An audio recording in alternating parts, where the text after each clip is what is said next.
अगर हिंदू धर्म खतरे में बा तो गृह मंत्री का बेटा जैसा हिंदू धर्म बचावे गोपालगंज का यह होता वो दिन हम मानव के हिंदू धर्म खतरे में बा। हिंदू खतरे में है या मुसलमान खतरे में, और दोनों कह रहे हैं हम कि हम खतरे में। 80% होते हुए हम अपने राम के राज्य में। जैसे ही ये इलेक्शन के रिजल्ट आए हैं, इसमें एक तरीके से कहा जा रहा है कि बहुत सारे चैनल पे मैं देखा कि एक तरीके से हिंदुओं की हार है, क्योंकि इसमें उस तरीके का हिंदू तो बहुत पहले हारा हुआ है। हिंदू तो 1000 साल पहले ही हार गया था, जब पृथ्वीराज चौहान ने अपने सारे भाइयों को कुचल दिया था और पृथ्वीराज चौहान मोहम्मद गौरी को बार बार छोड़ता रहा था। हिंदू तो तभी हार गया था। हिंदू तो बार बार पग पग पर हारता रहा है। जब गांधी जैसे लोग इस देश में हुए हिंदुओं के नेता, हिंदू तो तभी हार गया था। अगर हिंदू धर्म खतरे में बा तो गृह मंत्री का बेटा जैसा हिंदू धर्म बचावे गोपालगंज का यह होता वो दिन हम मानव के हिंदू धर्म खतरे में बा। ये नेता लोग का बेटा लोग विदेश में पढ़ाई करी और मलाई खाए बदे ऊ रही और धर्म का लड़ाई लड़े बदे इस देश का अहीर कुर्मी कोयरी कुशवाहा पटेल नोनिया और मौर्य ये तमाम लोग का लड़का लेके तुरंत हम धर्म बचावे जाता नहीं। पूछा कैसे तो कहीं पता ना। मंडल कमीशन का विरोध किसी मुसलमान ने किया क्या? कर्पूरी ठाकुर को गाली किसी मुसलमान ने दी क्या? बाबा साहब डॉक्टर अंबेडकर को किसी ने अपमानित किया क्या? मुख्य सड़क पर चलोगे नहीं ये नियम किसी मुसलमान ने बनाया क्या? मूंछ रखने पर मारे जाओगे ये किसी मुसलमान ने कहा क्या? मंदिर में घुसने पर मारे जाओगे और मंदिर में नहीं घुस सकते किसी मुसलमान ने कहा क्या? आपके आरक्षण का विरोध किसी मुसलमान ने किया क्या? आपके शिक्षा का विरोध किसी मुसलमान ने किया क्या? तो हराऊ पास एगो मैसेज आवला कि मुसलमानों से देश के खतरा। भारत में अचानक हिंदू खतरे में क्यों हैं? इंडोनेशिया में 87% मुसलमान है और महज 1.74% हिंदू है, लेकिन वहाँ हिंदू सुरक्षित हैं, खतरे में नहीं है। मलेशिया में 61.3% मुस्लिम है और महज 6.3% हिंदू है, लेकिन वहाँ हिंदू महफूज हैं, खतरे में नहीं है।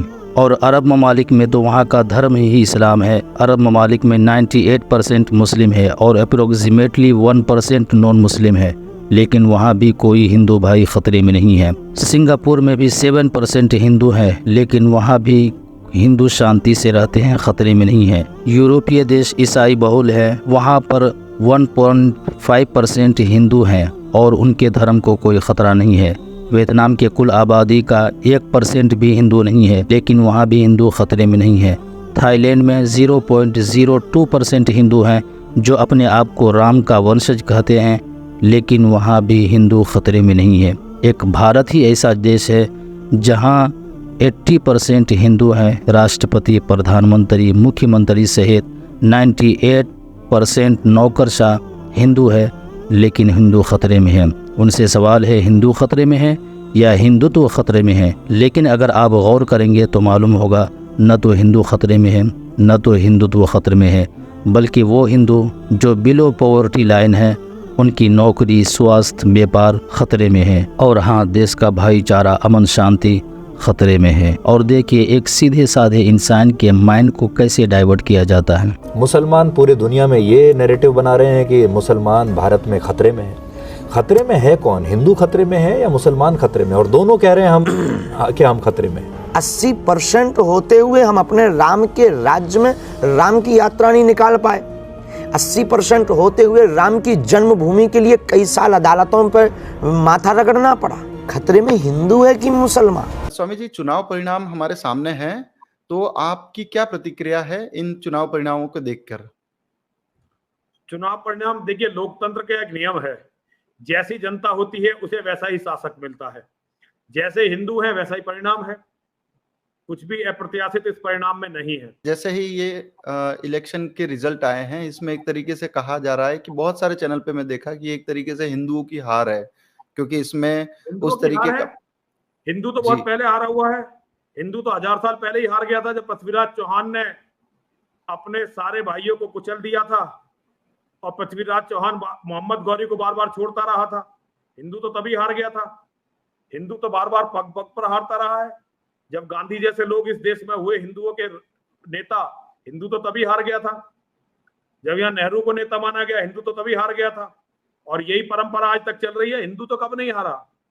हिंदू की हार की क्या? इस देश में पता नहीं कहां कहां से कुत्ते, बिल्ली, गीदड़, भालू आए, घोड़े पर बैठकर, लुटेरे, जंगली, और उन्होंने दिल्ली की तरफ अपने घोड़े दौड़ाए और दिल्ली को जीत लिया। यहाँ कितनी बार हिंदुओं की लाशों के यहाँ मीनार बनाई गई, कितनी बार हिंदुओं की लाशों के टीले बनाए गए। अफगानिस्तान में एक दरवाजे पर लिखा हुआ है दुख्तर हिंद नीला में 2 दीनार। हिंदुओं की बेटी हमने 2-2 रुपए में बेची। एक बहुत बड़ी पर्वत श्रृंखला है जिसका नाम रख दिया गया हिंदू कुश, मतलब हिंदू कुश, जहां हिंदुओं को काटा गया। तो हिंदुओं का हारना क्या, हिंदुओं का जीतना क्या? हिंदू जीता कब, मुझे बताओ, हिंदू जीता कब? क्या नरेंद्र मोदी जी के प्रधानमंत्री बनने पर हिंदू जीता? क्या किसी विश्लेषक ने यह कहा कि आज हिंदू की जीत हो गई, नरेंद्र भाई मोदी प्रधानमंत्री बन गए? लोगों ने कहा यह मोदी का चमत्कार था, मोदी का संकल्प था, मोदी का आवामंडल था, वो जीत गए। किसने कहा हिंदू जीता? जब हिंदू जीता नहीं तो फिर हिंदू हारा कैसे? अगर हिंदू कहीं जीता होता कि भाई ये हिंदू की जीत है, अब हिंदू के दिन बदल जाएंगे। नरेंद्र मोदी भारत के प्रधानमंत्री बन गए, अटल बिहारी वाजपेयी भारत के प्रधानमंत्री बन गए और ये जीत हिंदुओं की हो गई। अगर वो जीत हिंदुओं की होती तो ये हार भी हिंदुओं की होती। ना वो जीत हिंदुओं की थी, ना ये हार हिंदुओं की थी। हिंदुओं की हालत तो बहुत ही बुरी है जिसकी चर्चा ही नहीं होती। रोज हिंदू कुत्ते की तरह मारे जाते हैं और उसकी चर्चा भी नहीं होती।